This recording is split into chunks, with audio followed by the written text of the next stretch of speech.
CST असो किंवा मुंबईतला कोणताही विभाग असो, सगळ्या विभागातल्या मराठा बांधवांना माझी विनंती आहे, सगळ्यांनी शांत राहा. काय असतं, आरक्षणाचा घास आपल्या लेकराबाळासाठी आवश्यक आहे. म्हणून सगळ्यांनी थोडं संयमानं शांततेनं घ्या. तुम्हाला माझी ही शेवटची विनंती आहे की सगळ्यांनी शांत राहा. तुम्हाला ऐकायचं नसेल तर मग तुम्ही आमचे कार्यकर्ते आंदोलक आहेत का नाहीत असं म्हणावं लागन. आणखीन आम्ही तसं म्हणलो नाही, पण सगळ्यांना हात जोडून विनंती आहे, CST असो किंवा कुठलाही परिसर असो, सगळ्या मराठा पौरांनी आंदोलकांनी शांततेत राहावं. आपण आणखीन थोडे दिवस वाट बघू. किती वेळ लावतोय मुख्यमंत्री द्यायला, कितीक मराठ्याच्या पोराचं वाटोळं करायचं आहे, मराठ्याला का द्यायचं नाही, त्याला मराठ्याचा एवढा राग कशामुळे आहे. थोडे दिवस थांबा, वाट बघा. सगळ्यांना विनंती माझी, सगळे शांत राहा. पत्रकार बांधवांना सांगतो, पोरं हुल्लडबाजी करत नाही आहेत, सरकार हुल्लडबाजी करत आहे. सरकारला 4 महिन्यापूर्वी सांगितलं होतं आम्हाला मुंबईला यायचं नाही, आमची आरक्षणाची मागणी सोडवा. ह्या हुल्लडबाज आणि माजमस्तीत जगणाऱ्या मदमस्त मुख्यमंत्री, माजलेल्या मुख्यमंत्र्यानं जाणून बुजून मराठ्याचा प्रश्न सोडला नाही. अशांतता व्हावी म्हणून कोणाचंही ऐकलं नाही. मनमानी करणारा स्वतःचाच हाकीत होतो. तो म्हणून तसंच वागलं पाहिजे असा एकलखोरा आपल्या बुद्धीचा मुख्यमंत्री लाभल्यामुळं महाराष्ट्रात हे असलं व्हायला लागलं आहे. हुल्लडबाज मुख्यमंत्री बारीक लेकरासारखं हमेशाच मराठ्यांना हिनवतो, बालबुद्धी असल्यासारखे मराठ्यांना छेडतो, अपमान करतो. हुल्लडबाज आंदोलक नाही आहेत तर देवेंद्र फडणवीस आहे. त्याला आम्ही 4 महिन्यापूर्वी सांगितलं होतं आम्हाला मुंबईत यायचं नाही, आरक्षण देऊन टाक. हे पत्रकार बांधवांनी सगळ्यात आधी समजून घ्या. गोरगरिबांच्या लेकराच्या भावना समजून घ्या. हुल्लडबाज सरकार एका पोरं आहेत. त्याला आम्ही सांगितलेलं 4 महिने झालं, त्याने ऐकायला पाहिजे होतं. त्यामुळं मीडियाच्या बांधवांनी त्याला बोललं पाहिजे, गोरगरीब शेतकऱ्याच्या पोराला बोललं नाही पाहिजे. हे जरा समजून घ्या. आज आम्ही तुमच्या दारात येत, तुम्ही जर काही शब्दप्रयोग करताल तर मग काही मीडियाबद्दल आम्हाला पण विचार करावा लागणार आहे. नाविलाज आहे आमचासुद्धा. मग तुमचा नाविलाज असेल तर मग आमचाही नाविलाज आहे. कारण राज्यातले आम्हीसुद्धा 7 कोटी लोक तुमचं चॅनल बघतो आणि काही नाही करून तुम्ही सरकारचं ऐकून जर आमच्यावर काही खोट्या नाट्या आरोप पसरवणार असले, आम्हालाही त्याच्यावरती काही चॅनलबद्दल विचार करावा लागणार आहे. मग आणि आम्ही जर एकदा पक्का विचार केला तर मग मराठीही आणि आमच्या ऐकण्यातले बाकीचे बांधव असे मिळून असंही 8-9 कोटी लोकांनी आम्ही जर ठरवलं तर आम्हीसुद्धा काही चॅनलबद्दल निर्णय घेऊ शकतो. हे पण खोटं नाही आहे. कारण तुमचा 2-4 दिवसापासून काही चॅनलचं आम्ही बघतो. जाणून बुजून तुम्ही काही ना काहीतरी कांगडं घोंगडं आमच्याकडं आणताय. आम्ही एवढे येडे नाही आहेत. तुम्हाला सरकार लागत असेल, पक्ष लागत असेल, त्याच्यामुळं तुम्ही खोटे नाटे आरोप करून काहीतरी रंगायचा प्रयत्न करता. रंगू नका. तुम्ही रंगायला जाता आणि सरकारच्या नेत्याचं ऐकून इकडं जर मराठ्यांनी आणि मराठ्याच्या महाराष्ट्रातल्या 9 ते 10 कोटी मित्रांनी जर ठरवलं तर मित्राच्या नादात सगळा देवारा होऊ शकतो. कारण आपण एकदा बोललो ते करीत असतो, त्याचाही तुम्ही बारीक विचार करावा. 3 दिवस झालं तुमचं पण आम्ही काही जणांचं ऐकलं. आता आम्हालाही संशय यायला लागला तुमच्याबद्दलसुद्धा, काही चॅनलबद्दल. त्या चॅनलवाल्यांनी पुढच्या काळात विचार करावा की हुल्लडबाज पोरं नाही आहेत तर मुख्यमंत्री आहे. तुम्ही काही कांगडे घोंगडे ऐकणार आणि आम्ही तुमच्याकडे आलो म्हणून तुम्ही ऐकणार, आम्ही ऐकून घेणार, असे आम्ही पण नाही आहेत. काही चॅनलने नाही बातम्या दाखवल्या तरी आम्हाला काही हरकत नाही, त्याची काही अडचण नाही. आम्ही आमचे सोशल मीडिया सुरू करू. पण तुमचे कसलेही आरोप सरकारचे ऐकून तुम्ही जर आमच्यावर करणार असलात तर आम्ही ऐकून घ्यायला तयार नाही. मग आम्हालाही तुम्हाला बॅन लावायचा का काय ते आम्ही आमचं ठरवू काय करायचं आहे ते. मग कारण आम्हालाही तेवढा अधिकार आहे, आम्हाला पण तेवढा अधिकार आहे. एखादे काही चॅनल जर आम्ही सांगितलं याला रिपोर्ट मारा, आजपासून हे बघायचंच नाही, तर महाराष्ट्रातले किमान आमच्या म्हणण्यावरती 9 कोटी लोक बघणार नाहीत, ही आम्हाला पक्की खात्री आहे. त्यामुळं सरकारचं ऐकून तुमचाही देवारा करून घेऊ नका. कारण 1 दिवस ऐकलं, 2 दिवस ऐकलं, तिसऱ्या दिवशी पण तुमचं तेच सुरू आहे पुन्हा. याचा अर्थ काही चॅनल जाणून बुजून देवेंद्र फडणवीसचं ऐकून आमच्यावरती त्रागा व्यक्त करायला लागलेत. तुम्ही काय खोटं दाखवणार आहेत, आमचं आहे ते आहे काय दाखवणार आहेत तुम्ही. पण त्याच्यात तेव्हा संशय येतो. कारण काही असतात, वेळ आली तर नाव पण घेईन मी, वेळ आली तर नाव पण घेईन मराठीविषयी तुम्ही कसं चालता म्हणून. पण आता इथून पुढं तरी आमचं चॅनलवाल्याला हात जोडून विनंती आहे, हुल्लडबाज आंदोलक नाही आहेत, हुल्लडबाज सरकार आहे. त्याला 4 महिन्यापूर्वी आम्ही सांगितलं होतं आरक्षण ते आम्हाला मुंबईला यायचं नाही. हे प्रश्न तुम्ही मुख्यमंत्र्याला विचारा, आमचं कशाला दाखविता. आम्हाला झोपायला जागा नाही, बसायला जागा नाही, खायला जागा नाही, हाई ते दुकानं बंद केली, आमची मागची लाईट बंद केली, ते दाखवलं का तुम्ही? दाखवलं का रे? पोरांचे काय हाल चालले आहेत, काय नाही चालले आहेत, गाड्या आडवीत आहेत, जेवणाच्या गाड्या आडवीत आहेत. उठलं सुटलं की आंदोलकाने असं केलं, आंदोलकाने तसं केलं. काय अडचण नाही, तुम्हाला दाखवायचं दाखवा, नाही दाखवलं तर आमची सोशल मीडिया आम्ही चालू, आम्ही जातवान लढणार आहेत. तुम्ही उगाच काहीतरी सरकारचं ऐकून आमच्या मागं लागताना हे सुद्धा चांगलं नाही. मग असं असतं का कुठं? तुम्ही आम्हाला दाखवायला लागलात म्हणजे का तुम्ही कसं वागणार असं थोडं आहे. बरं, परवा ऐकलं तुमचं, 13वा ऐकलं, काल पण ऐकलं, ठीक आहे. तुम्ही रोज तेच जर कांगडे घोंगडे आमच्यावर सरकारचं ऐकून करणार, आम्हीही तुमच्या चॅनलबद्दल विचार करणार, 100% करणार. बघा करतो का नाही. एकदा जर मी शब्द फेकला ना, सगळे रिपोर्ट मारून टाकते. DTH असो, तुमचं काही असो, काही एक चॅनल बघणार नाही तुमचं. जे सांगितलं नाव घेतलेलं चॅनल बघणारच नाहीत मराठी. म्हणून पोरं हुल्लडबाज नाहीत, पोराची भावना समजून घ्या. पोराचं म्हणणं इथं चिखल आहे, रेंदा आहे, सरकारनं सुविधा नाही केली, जबाबदारी सरकारची असती, जेवणच आमचं बंद केलं. बरं, आम्ही जेवायला आणलं तर आमच्या गाड्या अडल्यात, हे पोरांचं म्हणणं आहे. तुम्ही उठलं सुटलं की तुमचंच तुंतुन वाजिता, सरकार सांगा तसं लावा अशा बातम्या, हे लगेच तुम्ही तशा लावता. आम्हाला ते पण रिपोर्ट येत येतं, कोण सांगत आहे, तुम्ही कोण पत्रकार, कोण अँकर, कोणत्या मंत्र्यात जवळचा आहे, ती पण रिपोर्टिंग येते आम्हाला. मी जर नावं सांगितले ना, तुमच्या पायाखालची वाळू सरकन तुमच्यासुद्धा. मी खोटं बोलत नाही. 2 वर्षात एकदाही मी मीडियाबद्दल आणखीन बोललो नाही, एकदा पण मीडियाबद्दल बोललो नाही. इतके मीडियावर प्रेम आणि माया करतो. पण इथं आल्यावर थोडंसं आम्हाला चतुरपणा दिसला काही जणात, म्हणून हे बोलायला लागलो. मी 2 वर्षात बरं शब्द काढलेला नाही. देवासारखे आहेत चॅनलवाले आणि पत्रकार, देवासारखे. पण इथं आल्यावर काही जण चाबरेपणा ते दिसला आम्हाला, लक्षात आलं चाबऱ्यापणा आमच्या. ठीक आहे, आम्हाला नीट करायचं. तुमच्या एकट्यामुळं तुमच्या संपादकाला अडचण येणार आणि तुमच्या चॅनलला अडचण येणार, हे पण ध्यानात ठेवा तुम्ही. माझं म्हणणं पुन्हा एकदा समजून घ्या, तुमच्या एका पत्रकारामुळं तुमच्या संपादकाला आणि चॅनलला अडचण नाही आली पाहिजे या मताचा मी आहे. आणखीन मी नाव घेतलं नाही, मला घ्यावं लागेल नाविलाज. मग नंतर माझं पोरांना हात जोडून विनंती, पोरावर होत असतं कमी जास्त झालं तर होऊ द्या. पोलीस बांधवाला सहकार्य करा, मुंबईतल्या सामान्य लोकांना सहकार्य करा. सगळ्यांनी CST असं मी तिकडे पुढं असताना ते जागा सोडून द्या.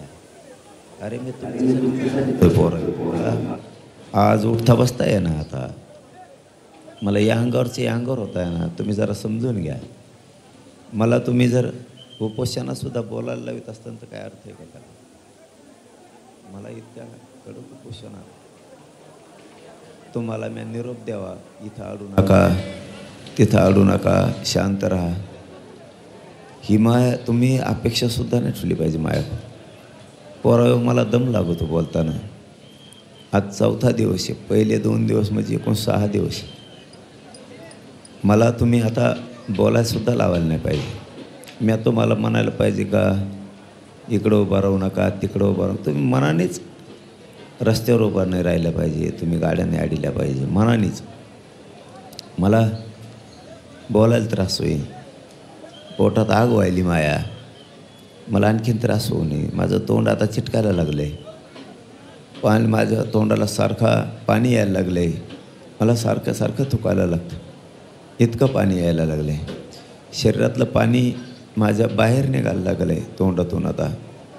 म्हणून माझ्या सगळ्या मराठा बांधवांना, आंदोलकांना माझी विनंती आहे, तुम्ही कोणीही अडवणी करू नका. CST असन काय असन, ग्राउंडवर येऊन बसा, गाड्या ग्राउंडवर लावा आणि शांत राहा, ही माझी तुम्हाला नम्रपणानं विनंती आहे सगळ्या.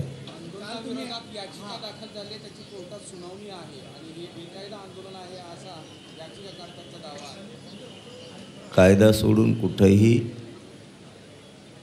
आम्ही काही केलेलं नाही. 4-5 हजार लोक म्हणतात, 2-1 हजार लोक घेऊन इथे येत आहे. मग हे जर बेकायदा आहे तर याचिकाकर्त्याला कळत नाही का? निवेदन दिलेलं आम्ही 4 महिने झालं सरकारला, मग त्याला तो दखल घेत नाही निवेदनाची. मग सरकारला बेकायदा का म्हणत नाही तो याचिकाकर्ता? सरकार बेकायदा आहे म्हणून. मुख्यमंत्र्याला फोन करून सांगितलं मुंबईला आम्हाला यायचं नाही 4 महिन्यापूर्वी. याचिकाकर्ता का म्हणत नाही? बोगस सरकार आहे, बोगस मुख्यमंत्री आहे. 4 महिने झालं सांगितलेलं फोन करून, तरी पण यांनी मुद्दाम शांतता अशांतता मुंबईची राज्याची बिघडली का म्हणत नाही? आम्ही सगळ्या संध्या सगळा वेळ 2 वर्ष सरकारला दिला आहे. त्यामुळं मी देवेंद्र फडणवीसने मला इथं गोळ्या जरी घातल्या तरी मी उठत नसतो. पुऱ्या मागण्याची अंमलबजावणी झाल्याशिवाय मी मुंबई सोडत नाही. आणि मुख्यमंत्री साहेब, आणखीनही तुम्हाला सांगतो, जर तुम्ही ऐकत असाल तर, नसल ऐकत तसे तरफडा, पण जर तुम्ही ऐकत असाल, आणखीन तुमच्या हातातली वेळ गेलेली नाही. महाराष्ट्र मुंबईकडं निघणार आहे हे लक्षात ठेवा, पण त्याला काही आणखीन दिवस बाकी आहेत. त्याच्या आत मागण्याची अंमलबजावणी करा. ते जर आले मग मात्र मुंबईत कुठंच उभा राहायला नाही जागा राहणार. कुठंच म्हणतो मी, उभा राहायला गाड्या लावायचं तर सोडून द्या, उभा राहायला जागा राहणार नाही. कारण ती येणाऱ्याची संख्या किमान 5.5 कोटीपेक्षा जास्त असणार आहे. म्हणून माझी विनंती आहे, आणखीन तुमच्या हातातली वेळ गेली नाही. तुम्ही असंच गाफील राहिलात, याच्या मागं कोणी नाही. आता आमचं काही होत नाही, आम्ही याला आरक्षण देत नाही. आमची सत्ता आली, जेव्हा मराठी इकडं आले तेव्हा तुम्ही पळायला लागले. प्रत्येक वेळेस तुमचं गणित, तुम्ही बांधलेला अंदाज चुकतोय. त्याच्यामुळे तुम्ही एक गोष्ट लक्षात ठेवा, तुम्ही माझ्याबद्दल आयुष्यात विचार करू नका. मी विचित्र रसायने, मी विचित्र आहे. माझा समाज मला आयुष्यात सोडू शकत नाही. पक्षाला लात मारू शकतो माझ्यासाठी मराठा समाज, माझ्यासाठी पक्षाला लात मारू शकतो माझा मराठा समाज.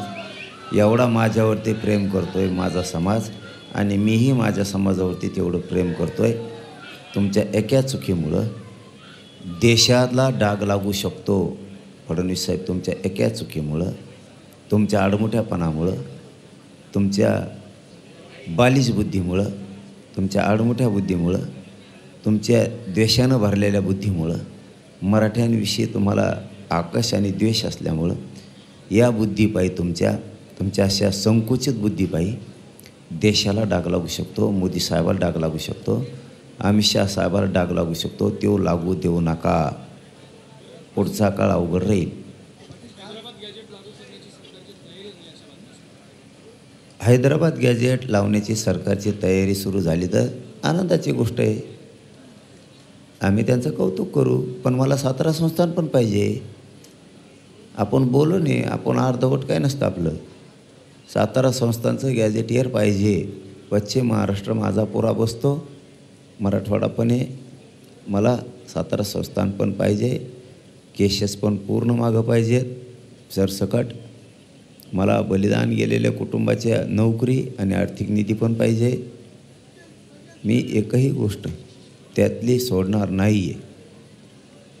म्हणून सरकारने त्याच्यावर बारकाईने लक्ष ठेवावं. मराठा आणि कुणबी एक आहे, तो पण मला जे आर पाहिजे, तो पण मला जे आर पाहिजे. मला सगळे सोयऱ्यांची अधिसूचनेचं काय झालं हे सुद्धा पाहिजे.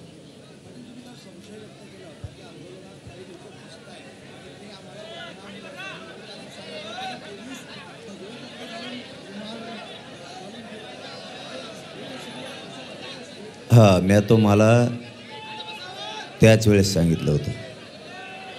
मी आंदोलनाच्या अगोदर 1 महिना सांगितलं होतं की देवेंद्र फडणवीस पोलिसाचा वापर कार्यकर्ता म्हणून करतो. देवेंद्र फडणवीस पोलिसांचा वापर कार्यकर्ता म्हणून करतो. त्यांचे काही लोक आमच्यात घालून तेच हुल्लडबाजी करणार आणि आमच्या आंदोलकावर घालणार. ते आमचे कार्यकर्ते नाही आहेत. त्याला जबाबदार देवेंद्र फडणवीस असणारे पोलिससुद्धा जाणून बुजून, हे देवेंद्र फडणवीसला माहीत आहे का नाही मला माहीत नाही, पण काही पोलीस असे आहेत जातीवादी की ते मराठ्याच्या पोराला उचकीत आहेत आणि त्या पोरांना सांगतात असं आरक्षण मिळत नसतं, तुम्हीच थोड्या उड्या हाणा. मग पोलीसच हे घडून आणतात. काही पोलिस गाड्या आडीतात, देवेंद्र फडणवीसने आडायचं सांगितलं म्हणतात. बघा, देवेंद्र फडणवीस जर ऐकत असला तर काही पोलीस असं सांगतात की तुम्ही गाड्या आडा मग आरक्षण मिळतं. काही पोलीस असं करतायत, गाड्या आडीत आहेत आणि म्हणतात मला देवेंद्र फडणवीसने गाड्या आडीत सांगितल्या, डायरेक्ट नाव सांगत आहेत. काही पोलीस रुमाल घालतात, देवेंद्र फडणवीसने रुमाल घालायला सांगितलं म्हणते. हे प्रकार व्हायला लागलेत. त्याच्यामुळं माझ्या जर एकाही पोराला जर लागलं ना तर पुन्हा महाराष्ट्र कधीच सुरू होऊ देणार नाहीत. मराठी जर एका पोराला काठी लागली तर पुन्हा मुंबईसह महाराष्ट्र कधीच सुरू होणार नाही. माझ्या पोराला दादागिरी करायची नाही, हे मी सरळ सांगतो. माझ्या पोराची काही चूक नाही. आम्ही तुम्हाला 2 वर्षापासून सांगतो आरक्षण द्या. माझ्या जातीची पण काही चूक नाही. माझ्या जातीला इतकी अडत काढता तुम्ही, आमचं आरक्षण असून देत नाहीत. चल, धन्यवाद.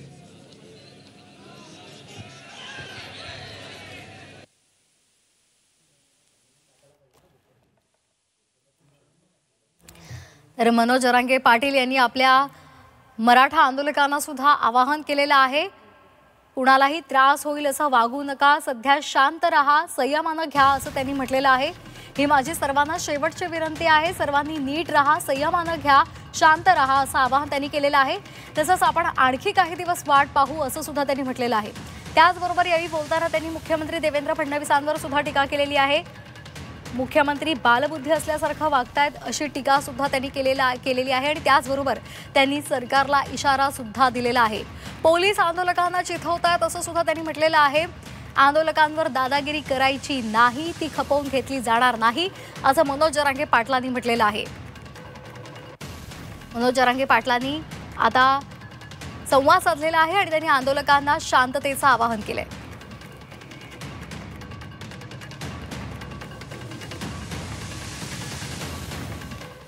आणि आताची एक महत्त्वाची बातमी, मराठा आंदोलक मनोज जरांगे यांच्या आंदोलनासंदर्भात मुंबई उच्च न्यायालयामध्ये सुनावणी सुरू आहे. जरांगेंच्या आंदोलनाविरोधात कोर्टामध्ये अनेक याचिका दाखल झाल्याची माहिती सध्या महाधिवक्त्यांनी दिलेली आहे.